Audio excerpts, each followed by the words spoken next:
Hello, everyone. Welcome to Texas City Tells the podcast. My name is Ramari. I'm Jennifer. And today we have Tabitha and Lauren from Cook Ford in Texas City. Welcome. Hello. Thanks for having us. Thank you for coming. So tell us about Cook Ford in Texas City. So Cook Ford, we are in our 15th year of business here in Texas City. We came here about 5 minutes before the recession started, and we've been really just working our way through ever since. We sell new Fords, any kind of pre-owned that you can imagine, and we service all kinds of vehicles. So have you guys always been in that same location off of Palmer? Yeah, we have. So it's an original model Ford building. I think it came from 1966. And it's not remodeled. And so you can see that old style Ford, what's the fascia, right there on Palmer Highway. We got it from Gene Hammond, and it looks exactly like it did the day we bought it. It's like an institution in Texas City. I mean, that's always been there. Yeah, absolutely. We would hate to change it because it really is kind of a cornerstone of the community. Yeah, absolutely. So what are your positions at Cook Ford? So I am the BDC manager, and I do a couple of other things, but mainly I'm the BDC manager. What does BDC stand for? BDC stands for Business Development Center. So in terms of everything, we are kind of like the first line. So calls come in, internet activity comes through, and we reach out to customers, just make sure they get the information they need, answer any questions. If they need pictures, and things like that, we just kind of help them out along the process. Okay. So I'm the marketing director. I've taken off my business development hat pretty recently, handed it over to Tabitha after her 10 years in automotive. She was ready. And so I'm able to put all of my energy into focusing on the marketing and, the really general brand direction that we're going to take the store. Cool. So I know you guys said you sell every make and model of Fords. What's the best seller? F-150. Yeah, that's what. Across the board. Yes. New, it doesn't matter if it's 10 years old, 20 years old, 2 years old, or brand spanking new. It's always an F-150. That's so funny because I worked at a Ford dealership and that was our best seller, and that was 20 years ago. So it's like some things just hold true forever, I guess, because it's popular. Yeah, I want to say F-150's been best in class, top selling for 40 years running. Oh, wow. Oh, wow. Yeah, so it's hard to disrupt that market when it comes to the F-150 because it's just so tried and true for Ford. Yeah, definitely. One of my very first cars was a Ford. It was a Fusion. And it was like, so I got into like a mini accident that was not my fault. And some kind of way, what had happened was the side mirror came off, but my car was like a blue, and like that Fusion blue with like the glitter and something that you can't match anywhere but at Ford. So is that like a signature that you guys do, paints that only you can make? Yes, so Ford has OEM specific colors. And they do replace usually about 2 a year, and so they can bring back colors or they can create all new colors. I know we've got Space Gray as a new color, which is like a grayish white. We've also got Avalanche, who is kind of the same, but one of them has a little bit of a metallic, like the blue.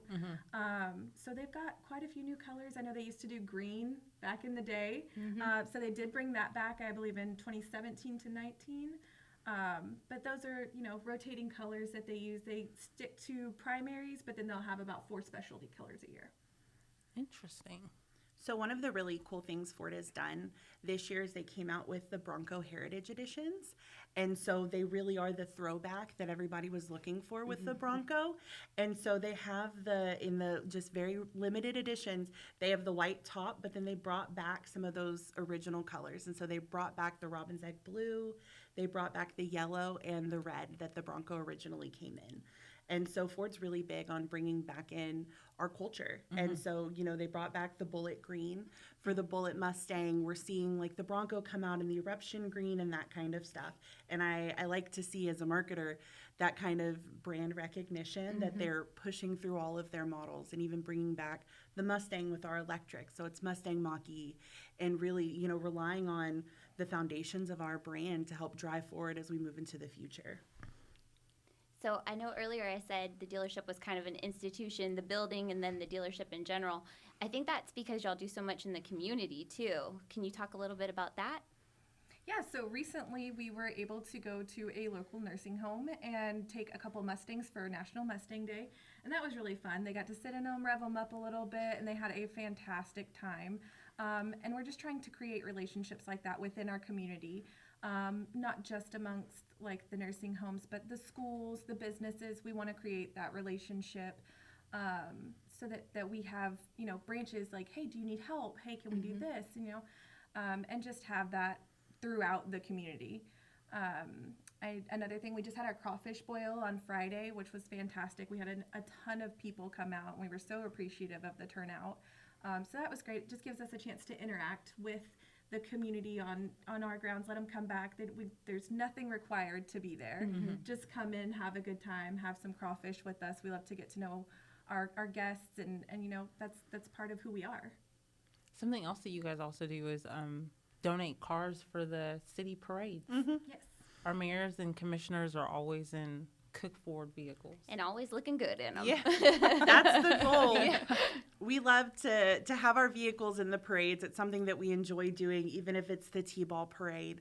We'll load up an F-150 full of 5-year-olds and send them straight down Palmer. And it's that kind of stuff. And we like to really build those relationships within the community. We exist because of our customers. And I think a real testament to that is we've won the President's Award for the 5th row in a year. Wow. Or, I'm sorry. we all knew what you meant. We gotcha. Yeah. But we've won the President's Award for 5 years in a row. And it is the biggest win for us because we can't win that award without our customers. Truly, it is completely based on the customer satisfaction from sales and service that the customers report to Ford, and then Ford gives us the award based on that. And so truly, we wouldn't have any of these accolades if it wasn't for our customers taking care of us. And so we're so grateful that we can do things like the crawfish boil and give back to them. Absolutely. Yeah. So I know both of you have worked in this industry for a while. Are there any tips either on the service side or the sales side that you would give people, things that people should know? Come and get your vehicle serviced at the manufacturer. Truly, it's something that it seems really simple to work around. We'll take it down the street. We'll save a little bit of money. When you pay to get your vehicle serviced at the manufacturer, you are paying for those factory certified and trained technicians that have been trained by Ford, by the engineers that designed and built the vehicles. And that's what their specialty is.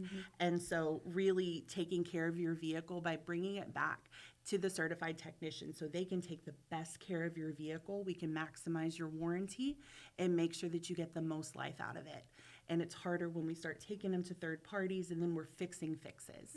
And I think it's one of the most monumental things you can do to extend the life of your vehial is bringing it back and servicing it at a dealership. That's great really good advice. Yeah, that's great advice. Fine, Lauren. Don't yell at me. I guess as far as advice goes, my end would be more towards the people who are looking to get into the industry, things like that. See everything as an opportunity. Everything. See everything as an opportunity. See everything as a resource. There's so much information out there for us, provided to us by multiple different avenues that if anybody is looking for tips or tricks on getting into this business, I would just say every shut door, every shut window is an opportunity. At the end of the day, it's all opportunity. That's the only way to look at it and the best way to look at it. So I feel like I would be scared to work at a dealership. I don't know if I'm outgoing enough. You are. you are. You got are. it. You I'd absolutely. be terrified. So you don't necessarily have to be outgoing, you just have to care. Okay. And so I ran the business development department for several years. I've hired a lot of people in. And really, I always said, I can train you what to say, but I can't teach you how to say it. I can't teach you how to connect with a person. And it doesn't take somebody who's crazy outgoing to connect with somebody. It just takes somebody who cares. And so if somebody walks in and you're helping them and you're like, oh, I don't know what to talk about, this, and this, you just look at the person and it's what y'all connect on. Is it your family? Is it making sure that they're safe? Is it making sure that the vehicle fits in their budget? And just caring about the customer and caring that we're going to do the best for their family that we can, that's what matters. And I think kind of branching off of what Lauren said, customer service to us as a whole is the way the person feels when they leave. And I think that is put across in every channel that we're trained in at Cookford. So that to us, it's very important. Like, if you're listing off things, it's definitely at the top. So that's one thing that's really important to us, is making sure if you come to me with a question, if I don't have the answer, I can reach out to Lauren, and we're all very collectively working to make sure that everything that we're doing is to make sure that this interaction is the best that we have to offer them. And so I think customer service is purely about the way that the person feels when they're walking away from you. Absolutely. What got you both started in this industry? I have a great story. This is one of my favorite things about automotive, is none of us ended up here on purpose. Every single one of us has a story about how we ended up in automotive and how it got us where we are in our careers today. And it's one of my favorite questions to ask people. I was working for NASA as a space science educator, and the government shut down. And all of a sudden I didn't have a job. And it was back in 2012. And I needed something. I had rent to pay, and I was like, all right, I've got to figure this out. And my sister-in-law was working as a business development agent, was leaving her position to go back to school. And she was like, well, have you thought about this? And I was like, I don't care what it is. I literally just have to get a check. And so I took the role working in business development for another Ford store. And I realized that I really, really liked the feeling of helping somebody find what they need. And I really got, it just felt good whenever somebody was like, thank you so much, you were so helpful. And you realize that there is an industry-wide issue with people not being helpful enough and not being kind enough. And that's part of why we have this bad reputation in regards to customers coming in, because there's so many of us that aren't helpful that it takes one person who is to completely change it. And so I found my place in automotive, and I was like, man, and all of these people are also crazy, great. And you find your people. And I was like, man, I can't imagine not doing this. And so I took it and I ran with it. That I is a love great that. story. Yeah. Yes. We all have one. Yeah. So I was a single mom, and I was working at a daycare, and I randomly met a lady in Walmart, and I was talking to my child at the time, and she said, hey, do you work in a call center? And I was like, no. And it kind of just, we hit it off from there. We were friends for about 6 months, and then she was like, you would be really great for this. I think you should try it. And I was like, no, I'm really not there yet. It's not me. I don't want to sell anybody anything. And then I got into it, and like she said, it's a passion. Like, when you start to help people and you get that one person on the phone that has been through 5 different places and they've not been able to get answers, and they just need somebody to hear them. And that's what we do. We hear them. Love it. Y'all are making me want to buy a car right now. Right. The interaction's all the difference, truly. Yeah. And that's, I think, one of the things that sets us apart. A lot of people like to discount the little guy. And so we're just this small store. We're way off the beaten path. Like, we've got to tell you what exit to take to go down off of the freeway versus we have all of these huge freeway stores right up the road. But if you just take a little time, drive a little further, you're going to get treated right. You're going to get treated better. And you're going to walk away and you're going to feel good. And you're not going to feel like you got robbed. You're going to be like, oh, they took care of me, because that's what we want to do. And if you have questions, if you have concerns, if you have anything, I know that a lot of places when you go there, your salesman has other people, things like that. We've got a staff of 5 ladies in the back who are passionate about this, who will answer your questions, who will work alongside your salesman to help you get those questions, concerns resolved. Is it service? Not a problem. We're going to make sure you get to the right person. We're not going to drop you and say, that doesn't seem like a me problem. Yeah. That's not us. We all collectively work together. It's a team, like Lauren said. She used to be in with me, and now she's down the hall, but we're still very connected. We've got an incredible staff. We've got just incredible people around the board. They're super passionate about what they do, and we appreciate that because it shows outwardly into the community. We went to an Easter egg hunt recently. We went to the Texas City Easter egg hunt, and we took some waters out there and things like that. And I had people approach me and tell me, I bought in cars somewhere else and da-da-da. And I gave them a business card. They came by and they were like, wow, you get treated like family here. And, that's what we want. That's what we want our people to feel. We want everybody to feel comfortable, everybody from the community to feel comfortable to reach out and say, hey, I just have a quick question. Not a problem. Like, how can we help you? you just need, oh, you don't need to buy anything. You just need a window sticker for the truck you bought 10 years ago. Not a problem. Let me help you with that. We don't always have to benefit or profit. That's what I love so much about this store is it's so much more of a hometown shop than a big town Ford dealership. It's so much more than that. So if people do have questions for you guys, how can they find you? How can they get a hold of you? So you're going to find us on Facebook. It's just under Cook Ford, Texas. You can reach us by phone, 409-948-2541, on our website, cookfordtexas.com. Texas is spelled all the way out. Perfect. I love that. One of the reasons that I love the podcast is because we get to talk to just people in the community, and you hear about their stories and their background and why they do what they do. And I love that we got this chance to like meet you guys and hear about and see your hearts of service. Like, I don't need a car, but when I do, guess where I'm going. Yeah. Yes, like this was amazing, and I appreciate you guys taking the time out to speak with us and to our listeners. Thank you so much for having us. Absolutely. Truly, it means a lot to get to come out and really tell everybody about Cook Ford. It's really one of the best kept secrets in Houston. And so getting to come out and tell y'all, it makes a difference. It truly does. And we can't wait to make more differences to customers. And we want to see everybody. We want everybody to come in, even if you're just coming in to check out the Raptor on the corner.